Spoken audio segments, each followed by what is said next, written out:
When Scarlett Andrews entered that sophisticated restaurant, she could never have imagined what awaited her.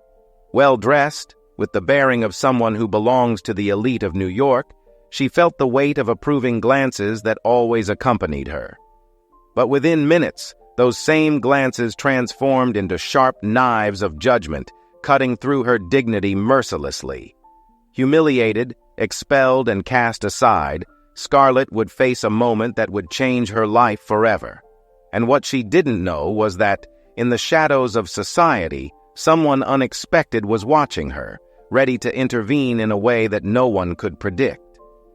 The embrace of redemption, the inspiring story of overcoming injustice that no one expected.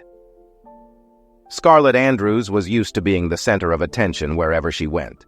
At 50 years old, with impeccably styled brown hair and outfits that exuded sophistication, she felt at home in New York's most exclusive restaurant.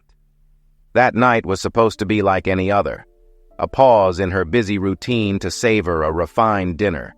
But as she finished her meal, everything began to crumble. While searching for her wallet in her purse, she noticed something that made her heart race. The wallet was not there. She tried not to show the panic that was starting to rise within her, but the expression on the waiter's face indicated that he already sensed the problem. "Excuse me, I must have left my wallet in the car. Could you give me a moment to retrieve it?" she asked, trying to maintain her composure. The waiter, with a skeptical look, nodded, but soon informed the manager, who approached with an expression that mixed disdain and authority. "Ma'am, this is a prestigious establishment. We cannot allow customers to leave without paying. I suggest you find your wallet quickly, or we will have to take action." Scarlett felt her face burn. Other customers around her began to whisper, and she could feel their penetrating gazes judging her. What should have been a simple misunderstanding turned into a humiliating spectacle. She rummaged through her purse again, this time in desperation, but the wallet was truly gone. Each passing second seemed to drag her dignity deeper into the abyss. Finally, the manager lost his patience. "Ma'am, if you cannot pay, you will have to leave." Before she could protest, 2 security guards approached, ready to escort her out. The humiliation was complete as, under the disdainful gazes of other customers, Scarlett was led outside like a criminal. Outside, the night air felt colder than ever. She sat on the sidewalk, trying to process what had just happened. Never, in her years of life, had she imagined she would go through something so degrading. Tears burned in her eyes, but she held them back. She could not crumble, not there, not like that. As she struggled to regain her composure, a figure approached. A man she had barely noticed before, who probably went unnoticed by most people in the restaurant. He wore worn clothes and carried the aura of someone whom life had not treated kindly. Scarlett looked up and met the gaze of Mason, a homeless man who had been watching the scene unfold from the beginning. "I saw what happened," he said with a hoarse but gentle voice. "What they did to you isn't right." Scarlett, still overwhelmed by shame, could barely respond. She had no strength to defend herself, not even to thank him. She just wanted to disappear. Mason, without saying anything more, stepped away for a moment. Scarlett saw him approach the entrance of the restaurant, where he exchanged a few words with the manager and, to her surprise, handed over some bills and coins he took from his pocket. He returned to where Scarlett was and, without ceremony, placed a small piece of paper in her hands. It was the paid receipt. "It's all settled," he said simply. Scarlett looked at the receipt, unable to believe what had just happened. A stranger, someone who clearly had much less than she did, had just paid for her meal. Emotions flooded her: shame, gratitude, confusion. "Why did you do that?" was all she could ask, her voice choked. Mason shrugged. "Because no one should be treated like that, no matter who they are." For a moment, they both stood in silence, simply absorbing the weight of the situation. Scarlett didn't know what to do or say. That simple action by Mason touched her in a way she had never experienced before. As Mason began to walk away, Scarlett felt an impulse to act. She couldn't leave things like this, not after what he had done for her. "Please wait," she called. I want to repay what you did for me. Let me do something for you." Mason hesitated, but something in the tone of Scarlett's voice made him stop. Not sure what would come next, he turned to her, curious about what could come out of such an improbable situation. The encounter that started with humiliation was about to transform into something much greater and deeper than either of them could imagine. Scarlett held the paid receipt in her hands, feeling the thin, crumpled paper like an anchor, keeping her tethered to the reality of that surreal moment.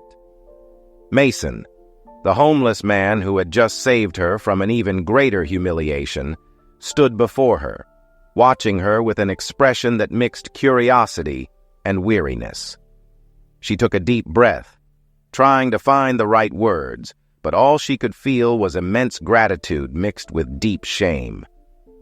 "Please let me do something for you," she insisted, rising from the curb.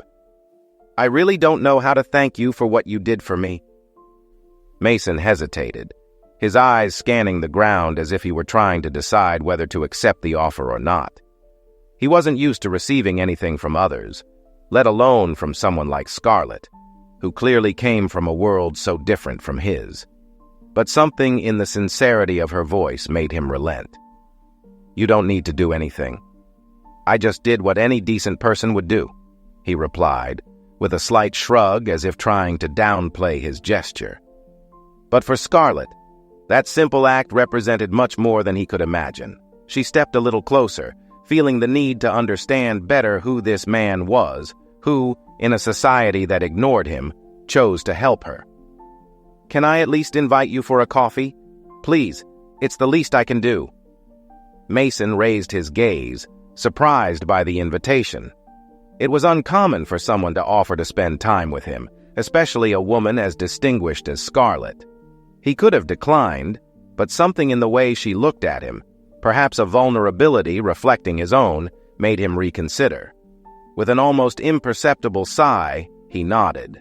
They found a nearby cafe, a modest place that contrasted with the upscale restaurant where everything had begun. Sitting at a corner table, away from curious glances, Mason held a cup of coffee with his rough, time-marked hands. Scarlett watched him as he blew the steam off the drink, sensing that there was something much deeper in that figure than the surface let on. "How long have you been living on the streets?" Scarlett asked, trying not to sound intrusive, but her curiosity was genuine. Mason took a few seconds before answering, as if he were deciding how much he was willing to share. "A few years, since I lost everything. I had a different life before, but things fell apart quickly." "You lost everything? What happened?" Scarlett's voice was soft but laden with interest. She felt there was more to that story, something that connected directly to the emptiness she saw in Mason's eyes. He let out a bitter laugh before continuing. "I was an executive at a big company. I thought I had everything under control, but I got caught up in a corruption scheme. I was accused of things I didn't do, and before I could prove my innocence, everything was taken from me. My career, my family, my dignity, everything. Since then, this is what's left." Scarlett felt a pang of compassion upon hearing his story. The corporate world could be cruel, and she knew that the line between success and ruin was often thin. But hearing Mason, a man who had clearly lost everything due to an injustice, stirred something deep within her. She had seen other similar cases, stories of people crushed by an unyielding system, but she had never met someone who had fallen so far. "I'm so sorry. I can't imagine how difficult that must have been," she murmured, looking directly at him, wanting him to know that her words were sincere. Mason shook his head, as if he were used to the weight of his own story. "It's been so long that I don't even know if I care anymore. But life goes on somehow." Scarlett reflected for a moment, unsure of what to say. Deep down, She felt an increasing need to help Mason, to do something to right the injustice he had suffered. What if I could help you regain at least a part of what you lost? I know I can't change the past, but maybe I can help you start over. He looked at her with a mixture of surprise and skepticism. Why would you do that? You don't even know me. Because I believe everyone deserves a second chance, and because if there's one thing I've learned in this life, it's that we can't ignore the pain of others. You helped me when no one else would, and that means something. There was a long silence between them, broken only by the distant noise of the cafe. Mason wasn't used to receiving help, especially not from someone like Scarlett. But in that moment, something inside him, a small spark of hope that he thought was extinguished, began to shine again. If you really want to help, I accept, he finally said, his voice tinged with gratitude and uncertainty. Scarlett smiled, a genuine smile that radiated the promise of something new and positive. Then it's decided. Let's start changing this story. And so, what began as an unexpected encounter, triggered by an act of kindness, was starting to transform into something much bigger.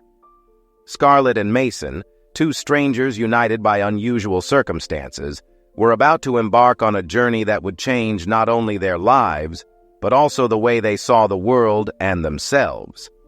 The following days were challenging, marked by obstacles and tensions. Mason, now temporarily living in Scarlett's house, began to remember what it was like to have a roof over his head and a bed to sleep in. Although he still felt out of place and struggled with the feeling of invading Scarlett's life, there was something comforting in the simplicity of those everyday actions that he had lost. Scarlett, on the other hand, was determined to help Mason regain his life. She started making contacts, using her network of acquaintances to find ways to help him obtain new documents, and even managed to schedule a consultation with a lawyer, an old friend of hers, to discuss the possibility of reviewing the case that had destroyed Mason's life. Meanwhile, Mason's presence in Scarlett's house did not go unnoticed. Her daughter, Emily, was the first to express her discontent. From the moment she learned that her mother had brought a stranger, and a homeless one at that, to live with them, Emily was furious. "Mom, have you lost your mind?" Emily shot back as soon as she got home and found Mason sitting in the living room, reading an old book that Scarlett had lent him. "How can you bring someone you don't even know into our home? Do you know the danger he might represent?" Scarlett remained calm, but her voice was heavy with determination. "Emily, I understand your concern, but you don't know Mason's story. He's not a stranger to me, and he needs help." "That doesn't matter," Emily retorted, gesturing in frustration. "Do you have any idea what people will think? What if he does something? You're risking everything for someone you don't really know."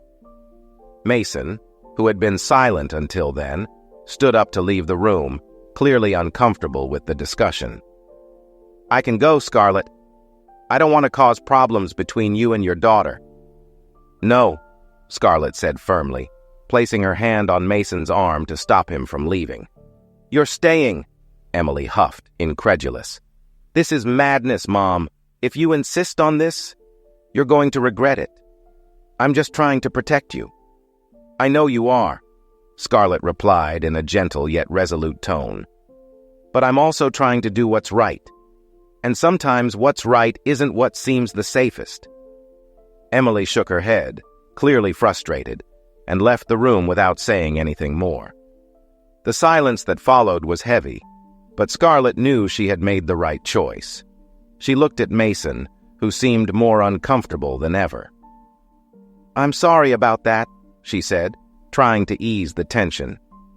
"Emily is just worried, but she'll understand in time." Mason sighed, his shoulders slumped. "I don't want to cause problems for you, Scarlett. Maybe it's better if I leave." "I've already said you're staying," insisted Scarlett, her voice firm. "We'll get through this together." And despite the tension at home, Scarlett continued her search for answers. With the help of the lawyer, they began to investigate Mason's past more deeply. They reviewed the case documents, trying to find inconsistencies or anything that could prove his innocence. With each new piece of information that emerged, it became clearer that Mason had been the victim of a well-orchestrated trap. There were witnesses who could have been manipulated, evidence that had been strangely ignored, and a growing sense that the truth was buried under a mountain of lies and corruption. "Mason, we need to dig deeper into this," Scarlett said, certain that they were close to an important discovery. "We have to find out who was behind this, who put you in this position." "I just want my life back," Mason replied, his voice a mix of pain and hope. "I just want to be able to live without this weight on my shoulders." "We'll make it happen," Scarlett affirmed, with a determination that left no room for doubt. Meanwhile, the days at home were becoming increasingly challenging.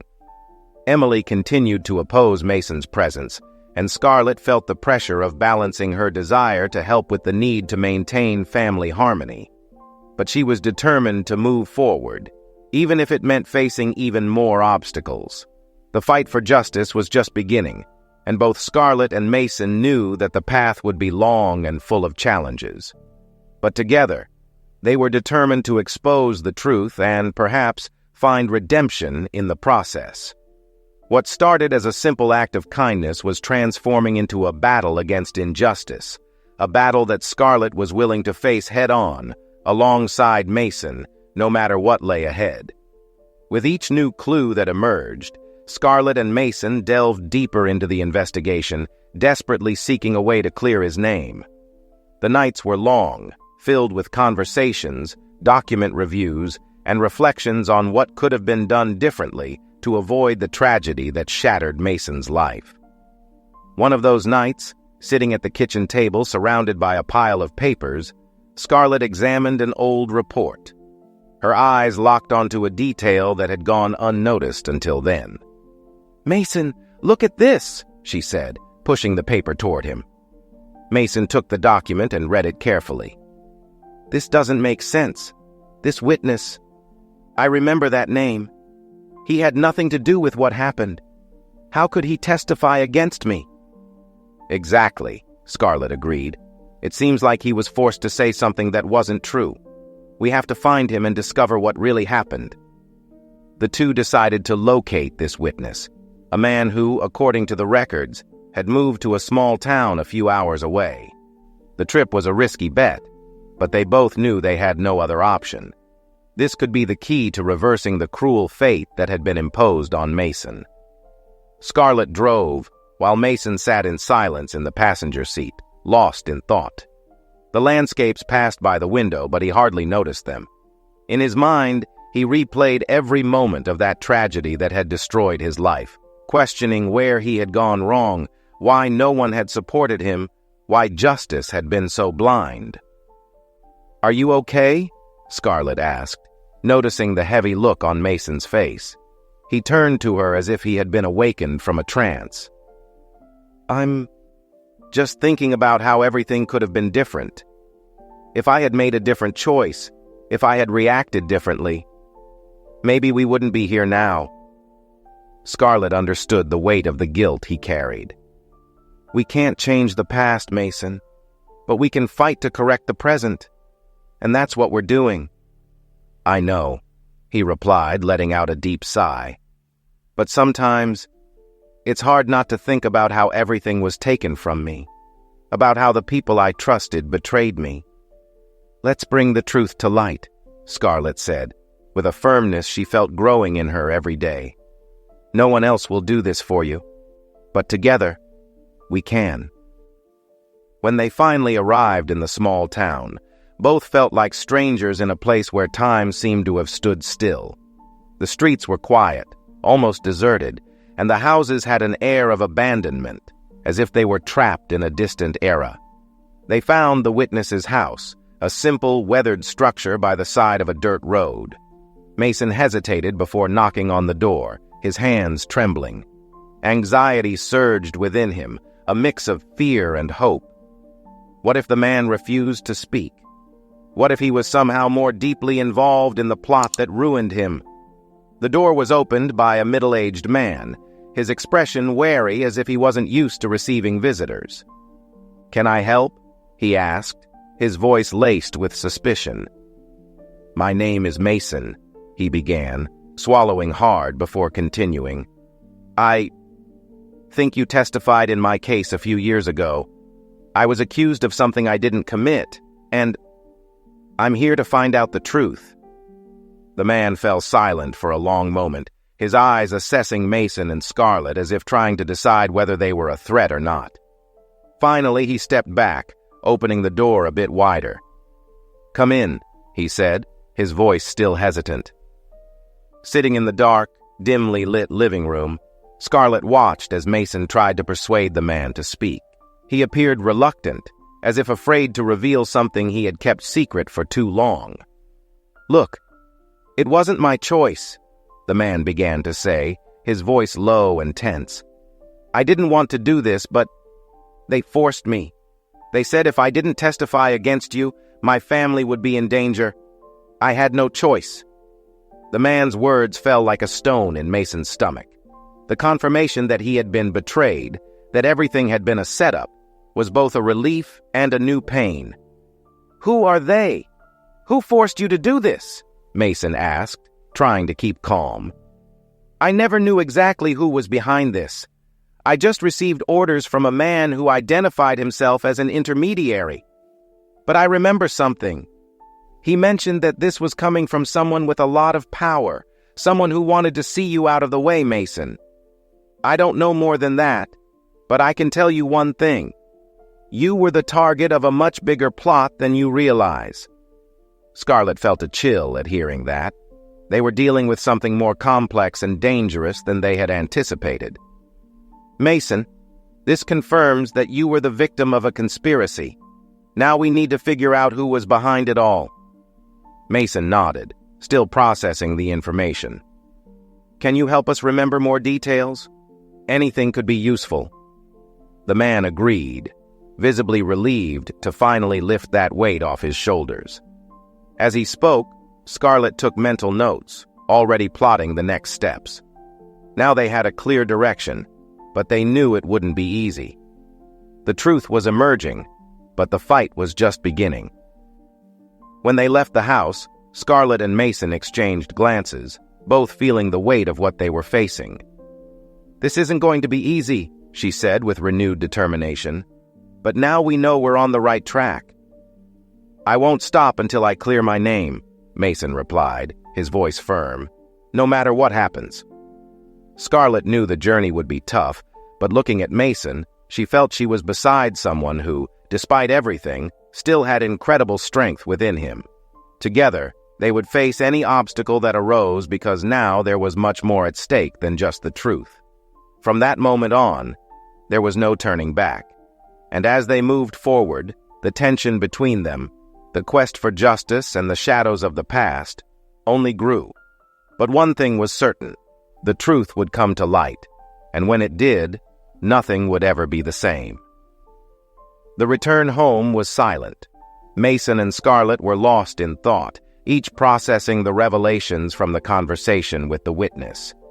The truth was starting to unfold before them, but at the same time, the magnitude of what they would face was becoming frighteningly clear.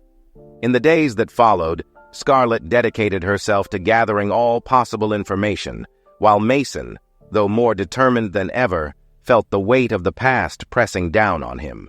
With each document they reviewed, each witness they tried to contact, it became more evident that the conspiracy against him was not just a matter of judicial error, but rather a carefully orchestrated plot by people with great influence. However, the situation at home was far from calm. Emily continued to express her disapproval, putting Scarlett in a difficult position.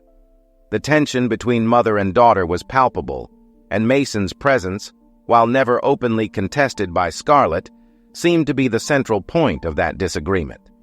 One night, after yet another argument with Emily, Scarlett found herself alone in the living room, looking at an old photo of Emily as a child. The tears she had been holding back finally rolled down her face. She knew her daughter was acting out of concern, but she couldn't understand why Emily couldn't see what she saw in Mason. Mason, who was in the kitchen, noticed Scarlett's silent crying and approached hesitantly. "Scarlett, are you okay?" She quickly wiped her tears, trying to smile, but the emotional exhaustion was evident. It's just that things are getting harder than I imagined. Emily doesn't understand, and I don't know how to explain anymore." Mason sat down next to her, feeling a deep pain for being the cause of so much conflict. "I can leave, Scarlett. Maybe that would resolve things between you two." She shook her head, determined. "No, I won't give up on you, Mason. Not now. Not after everything we've discovered. Emily is my daughter and I love her, but she can't make me give up fighting for what's right." "I know you're sacrificing so much for me," Mason said, his voice heavy with emotion. "But maybe it's too much. Maybe I'm not worth all this effort." Scarlett turned to him, holding his hand firmly. "You are worth it, Mason. No one should go through what you've been through. And if I can do something to correct that, I will.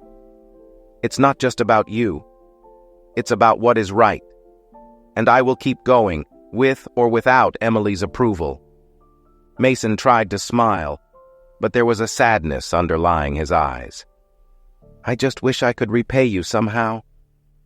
"You've already done that," she replied softly. "You've shown me that there's still goodness and justice to be fought for in this world. That's more than enough." The next morning, Scarlett and Mason met with the lawyer. The evidence they had been gathering was beginning to form a clearer picture, and the lawyer was confident that there was enough material to reopen Mason's case. However, he warned that this would also mean attracting the attention of those who had been behind the conspiracy. "This is going to be dangerous," the lawyer said, looking directly at Mason. "You need to be prepared to face their resistance. The people who did this to you won't want the truth to come out." Mason took a deep breath, feeling the weight of those words. "I know, but I can't keep living like this, as a broken man. I have to fight for my life, for my dignity. If they want to stop me, they'll have to try." Scarlett nodded beside him, showing that she was with him, no matter what happened. Her commitment to Mason's cause was unwavering, and that gave him the strength he needed to carry on. As the days passed, the pressure mounted. They knew they were getting closer to the truth, and that made every move more risky. Scarlett received disapproving looks from friends and even from her family, while Emily, despite still being conflicted about her mother's decision, began to realize how much this fight meant to Scarlett. Mason, for his part, faced his own demons. The fear of failing again, of being defeated by forces much larger than him, was ever present. But he also felt a spark of hope, something he hadn't felt in a long time. The possibility of finally clearing his name, of proving to himself that he wasn't the man society painted him to be, was what drove him. Finally, the day of the trial arrived. Scarlett and Mason were nervous but resolute in their decision to move forward. When they arrived at the courthouse, the halls were filled with people, some unknown, others with familiar faces that Mason never thought he would see again. The tension in the air was almost suffocating. As they prepared to enter the courtroom, Mason looked at Scarlett and, for a moment, her strength surprised him. She was there for him, fighting a battle that was, at its core, his. He opened his mouth to say something, but the words failed him, replaced by a simple, "Thank you." Scarlett squeezed his hand, her eyes steady on his. "We're in this together." The courtroom door opened, and Mason felt his heart pound in his chest. The final battle for the truth was about to begin, and he knew that everything he had been through, all the sleepless nights, all the tears shed, were about to culminate in that moment. He was no longer alone, and that made all the difference. The trial would be a turning point, a test of resilience for Mason and Scarlett. The cards were on the table, and what happened next would define not only Mason's future, but also Scarlett's belief in justice and the ability to make a difference. As they entered the courtroom, The silence was almost overwhelming.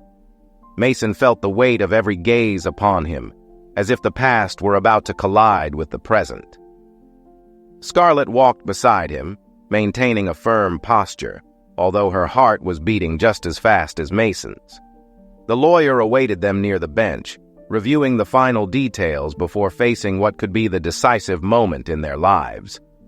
On the other side of the room, sitting in organized rows, were figures Mason recognized immediately.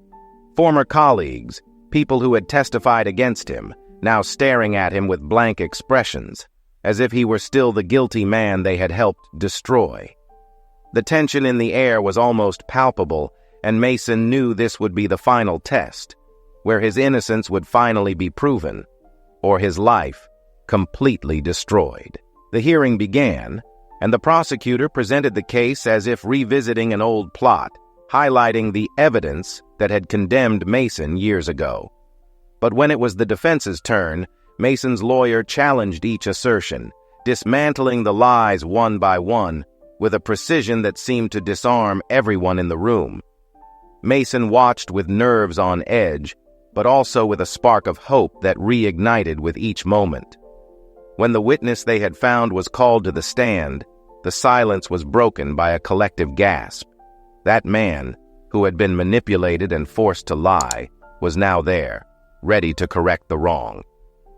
"I was coerced," he said, his voice steady. "They told me that if I didn't do what they said, my family would pay the price. But the truth is that Mason didn't do what they said. He is innocent." The courtroom was filled with murmurs, and the prosecutor tried to discredit the witness, but the defense was prepared. With new evidence and consistent testimonies, Mason's lawyer dismantled the original case, revealing the truth hidden behind the conviction. Scarlett watched everything with her heart in her throat. Every word, every detail, seemed to bring them closer to the justice they had long sought. But what no one could foresee was the moment when the true mastermind of the plot appeared in court. A powerful man, until then untouchable, who was finally exposed for his greed and cruelty. His name echoed through the room, shocking everyone. The defense's final words were firm, clear, and left an undeniable mark on the minds of all present. Innocence was the word that resonated when the judge finally delivered his verdict.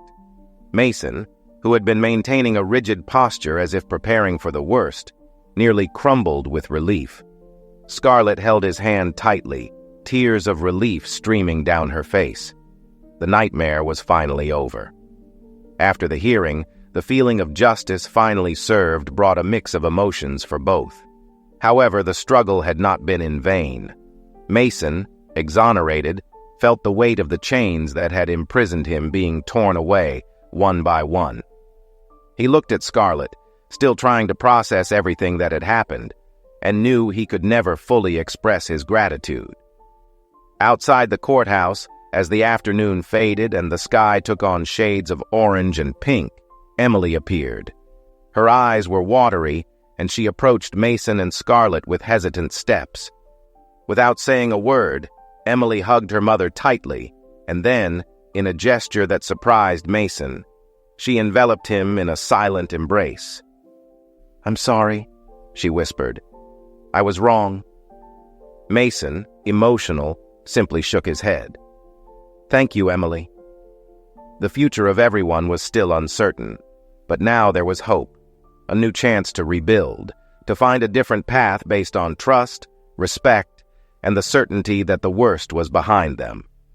Mason, now determined to turn his experience into something positive, began to think about how he could help others who, like him, had been unjustly forgotten.